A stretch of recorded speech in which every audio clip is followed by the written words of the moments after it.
ጸባይሽ ወርቅ ነው ውበትሽ ጨረቃ ስጦታ የለኝም ላንቺ የሚበቃ ይላል። እንግዲህ ኤዙና ሄሉ ዛሬ በዚህ መልኩ ፏ ዝንጥ ብለው ህይወት የምታምረው ከፊት ተስፋ ከኋላ ትዝታ ሲኖራት ነው ይላልና እንግዲህ በጣም ነው የሚያምሩት፣ አምሮባቸዋል ትላላችሁ። እውነት ለመናገር ይህን ስትመለከቱ ውድ ቅመሞች ማለት ነው አልተመለከታችሁም? ይህኛስ እንዴት ነው መቼ ነው ብላችሁ ያሰባችሁት ነው።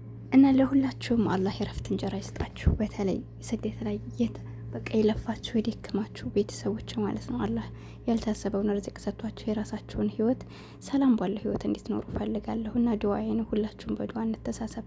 አሰላሙ አለይኩም ወራህመቱላሂ ወበረካቱ። ውድና የተከበራችሁ የቻናል የቤተሰቦች እንዴት ናችሁ? ደህና ናችሁ? ሁሉ ሰላም ሁሉ መልካም ነው ያለው አልሐምዱሊላህ። ለቻናል አዲስ ከሆናችሁ ላይክ፣ ሼር፣ ሰብ እያደረጋችሁ አበረታቱኝ። ከጎን የሆናችሁ ለምታበረታቱኝ ምርጥ እህት ወንድሞቼ ደግሞ ከልብ ነው የማመሰግነው። ክበሩልኝ። አላህ ከክፉ ነገር ይሰውራችሁ፣ ሀገራችንን ሰላም ያደርግልን። መዋደድ፣ መፋቀር፣ መተሳሰብን አላህ ይወፍቀን። ንጹህ ልብ ይስጥ እንደሁላችንም እና እንግዲህ ሄሉሻና ኤዙ አምሮባችኋል እስከ መጨረሻው እንደሆኑ እያላችሁ ዱዓ ጸሎት አድርጉላቸው። የሰው ልጅ መቼም መጀመሪያው ብቻ ሳይሆን መጨረሻው ሲያምር ነውና እንደዚህ እነሱ በእርግጥ ለምደውታል፣ ግን ጠንካሮች ናቸው። እውነቴን ነው የምነግራቸው። እና እንደዚህ አይነት በዓሎችን ሄሉ አሁን እኔ በቃ ከስሰራቸው ከነበረ ሰዎች ጋር ሁሌም አመት በአመት የምታሳልፋቸው ሰዎች አሉ። ለምሳሌ ለጥምቀትን፣ ፋሲካ እንዲሁ የተለያዩ በዓሎችን ያኔ አንድ አይነት ሀበሻ ቀሚስ ለብሳ ኤሪክ እንኳን ሳይቀር ያሳለፈችው በዓል አለና ግን አያቸው ጠንካራ ናቸው። የምሬን ነው የምነግራቸው። እኛ አንድ ሰው ተለይተን ያን ሰው እስካሁን ድረስ ልባችን ሳይወጣ ስንት ቆስለን የምንኖር የምናስበው የምንለዋለን። ግን እነሱ ደግሞ ማሻአላ በቃ ህይወት ይቀጥላል። አያቸው ጥንካሬ ከነሱ መማር አለብንና በቃ ለጊዜው ነበረ ያነሰው በሰዓት ላይ ሆነሳ ካልሆነ ደግሞ ብለው ህይወታቸውን ይመራሉ። በቃ ሁሌም ህይወት አዲስ ናት። ግን እንደነገርኳቸው እንደዚህ አይነት አመለካከት ያላችሁ ፎቶች ተጠንቀቁ። ህይወት ይቀጥላል። ኩን ፈየኩን አላህ ያለው ነው እንጂ የሚሆነው እኛ ባሰብነው ህይወት አትቀጥልም።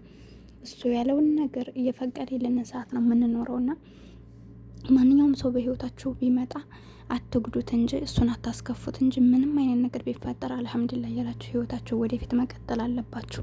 ለምንድን ነው በቃ አንድ ሰው ተለየን ብለው ስንት ህይወታቸውን ራሳቸውን የሚያጠፉ አላህ ባልፈቀደው መንገድ ራሳቸውን በፎቅ ፈትፍተው እንዲሁም ደግሞ ራሳቸውን አንቀው ራሳቸውን ምናምን ጠጥተው እንትን የሚሉ እንግዲህ አስቡ።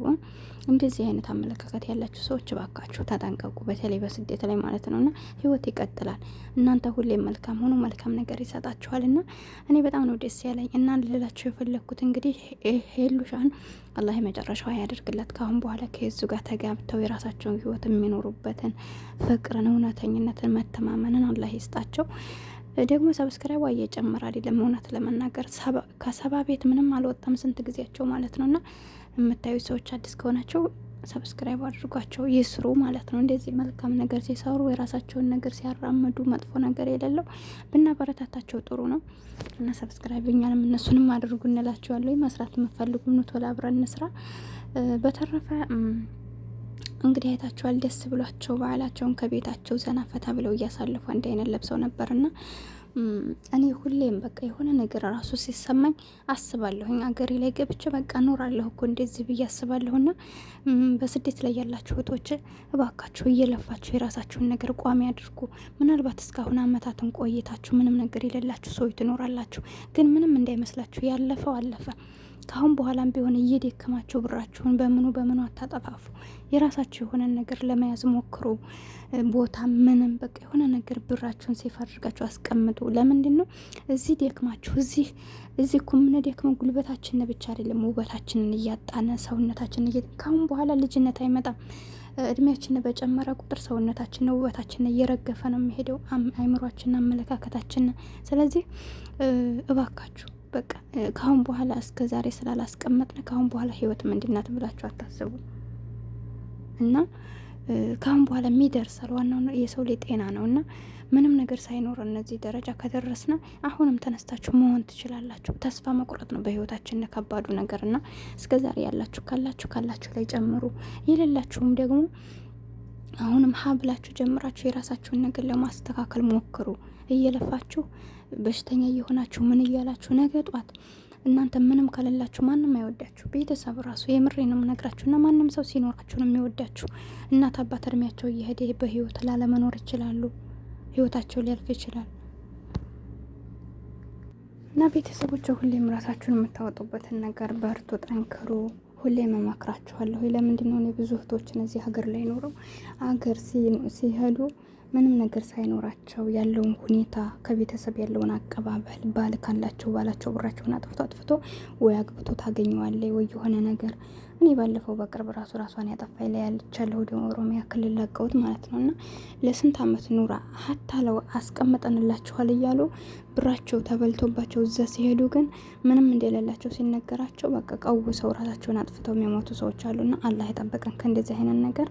እና ራሳችሁን ጠብቁ። ደክማችሁ ብቻ ሁሌም አሁን ላይ ዝቅ ብለን እየሰራን ነገም ዝቅ ብለን መስራት የለብንም። ገብቷችኋል? ዛሬ ላይ እንደዚህ ዝቅ ብለን ከሰራን ነገ ጧት ትንሽም ነገር ብትሆን ትንሽ እየሱቅም ቢሆን ካፍተና የራሳችን ነገር እየሰራን መኖር መቻል አለብን። ሁልጊዜ ህይወት አጭር ናት። ወላሂ እዛ አሁን ላይ ተረግጠን አሁን ላይ ዝቅ ብለን ያማረንን ሳንበላ ያማረንን ሳንለብስ ሳንዝናና የልጅነት እድሜያችንን በስደት እየጨረስን ነው። አገር ገብተን ደግሞ ምንም ነገር ከሌለን መኖር አንችልም። እና ራሳችሁን ጠብቁ ልላችሁ እወዳለሁ፣ መክራችኋለሁ። እንግዲህ እኔ ከእናንተ አውቃለሁ ብዬ ሳይሆን እኔ አንዴም ሁለቴ ሀገር ገብቻ አይቼዋለሁ። ያለውን ድባብ ሰው ምን ያክል ከገንዘብ ጋር እንትን እንዳለ ከእናንተ በቃ ካልያዛችሁ ማንም አይወዳችሁም። ካላችሁ ደግሞ ያላችሁን ለማስጠፋት ነው። በቃ ከባጃጅ ጀምሮ ማለት ነው። እና ከታክሲ ከባጃጅ ጀምሮ እናንተ ጋር የሚገባው ለምንድን ነው? እንዲከፍሉላቸው ነው። እዚህ ያለን ሰዎች ምንም አይነት ነገር በቃ የላችሁ እኮ ነው። ራሱ እኛ የለንም አንባለም። ሁሌም ያለን ነገባችሁ በእነሱ ቤትና ብልጥ መሆን አለባችሁ። የሰጣችኋቸው ልብስ ለነሱ ምንም አይደለም። እናንተ እኮ እዚህ ጋር ልብስ ለነሱ ገዝታችሁ ስትሄዱ የሆነ ነገር ስትሰጧቸው ስንት ዋጋ ከፍላችሁበት ነው ለነሱ የምትሰጧቸው። ግን ለነሱ ይህን የማይረባ ልብስ አምጥታልን ነው የሚሉት። ብቻ ብዙ ነገር ትሰማላችሁ። ወይ ከገንዘባችሁ አልሆናችሁ፣ ወይ ከዝምድናችሁ አልሆናችሁ፣ ወይ ራሳችሁን አላወጣችሁና ጥንቃቄ አድርጉ። በቃ ንቁ እላችኋለሁ። እዚህ ጋር ለፍታችሁ ደክማችሁ ነገ ጧት የራሳችንን ትንሽዬም ሱቅ ብኳን ከራሳችን በቃ ማንም ሳያዘና የራሳችንን ነገር ከፍተን የምንኖርበትን ነገር ቢያንስ አሁን ላይ ጀምራችሁ ቤት መስራት እንኳን እንችልም ብትሉ ብራችሁን አስቀምጡ። ቤትም ደግሞ ቦታ ካላችሁ ቤታችሁን ለመስራት ሞክሩ። ይቃማ ያላችሁ ክዲያችሁ ራሳችሁ አስተካክላችሁ ነው እና እንደዛ እያደረጋችሁ ጥሩ ህይወት ይኖራችኋል። እና ይሄ ልላችሁ የፈለኩት እና ሄሉ እንደዚህ ብለው በሀገራቸው ላይ በዓልን ሲያሳልፉ በጣም ነው ደስ ያለኝ። እና ለእናንተም ጥሩ ነገር ተመኘሁላችሁ። አበረታቷቸው፣ እኔንም አበረታቱኝ። እወዳችኋለሁ። ስህተት ካለብኝ ደግሞ አርሙኝ። ቻናሌን ደግሞ ላይክ ሰብ አድርጉልኝ፣ አይከፈልበትም። እወዳችኋለሁኝ። አሰላሙ አለይኩም ወረህመቱላህ